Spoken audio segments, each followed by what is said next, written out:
દ્વારકાધીશ પ્રભુના આજે જ્યારે ધૂળેટીના દિવસે ફૂલડોલ ઉત્સવ હોય, આપણી સાથે છે સ્વામી શ્રી નારાયણ સ્વામી દ્વારકાથી. આપણે એમને જ પૂછીએ આજનો ઉત્સવ કેવો અને આમ પબ્લિક માટે, સમગ્ર દેશ માટે એમનો શું સંદેશો.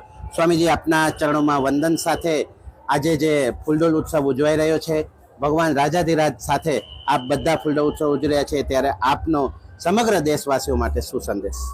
આજે ભગવાન દ્વારકાનાથના આ ધામથી ભગવાન દ્વારકાધીશનું હોલીનું સમગ્ર સનાતન ધર્માવલંબી અને ભારતવાસીઓને આ દ્વારકા ધામથી હું શુભકામના આપું છું. ભગવાન દ્વારકાનાથ એ આનંદના દેવતા છે અને આ ભૂમિ આનંદનો ભૂમિ છે.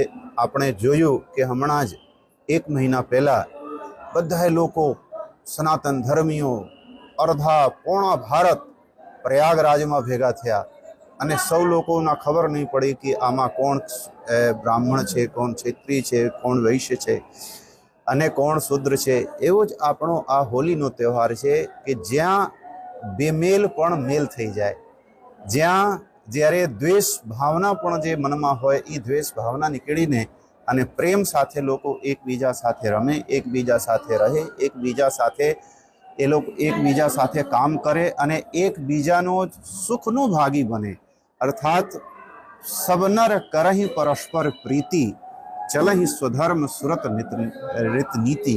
એ ભગવાન દ્વારકાનાથના રામ રાજ્યના એ સંદેશ છે કે સૌ લોકો એકબીજા સાથે પ્રેમ કરે છે. તો આ હોલી પણ એક એવો તહેવાર છે કે જ્યાં ફેસનો કટ દેખાતા નથી, સૌ લોકો રંગ બિરંગથી ભરેલા છે. આજે મોઢું મારું જોઈ લો અને તમારું જોઈ, બધાનો સરખા થઈ ગયા, લાલ પીલા હરા નીલા. અર્થાત ભગવાન દ્વારકાનાથનો સંદેશ છે કે તમને આ જીવન મળ્યો છે, બધા રંગ સાથે ભેગા થઈને આનંદથી આ દેશમાં તમે વાસ કરો. એ ભગવાનનું સૌંદર્યતા છે અને આ દેશની સૌંદર્યતા છે. એ ભગવાનનો ઉપદેશ છે.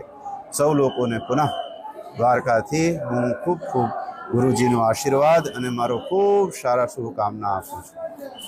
દ્વારકાધીશના ચરણોમાંથી નારાયણ સ્વામીએ બધાને ખૂબ આશીર્વાદ આપ્યા. ન્યૂઝ કેપિટલ પણ દ્વારકાધીશના ચરણોમાં, સ્વામીજીના ચરણોમાં વંદન કરી બધાને આ હોલીનો ઉત્સવ ખૂબ આનંદથી ઉજવતા રહે એવી સાથે ન્યૂઝ કેપિટલ દ્વારકાધીશ નિજ મંદિર, મનોજ સોની, દ્વારિકા.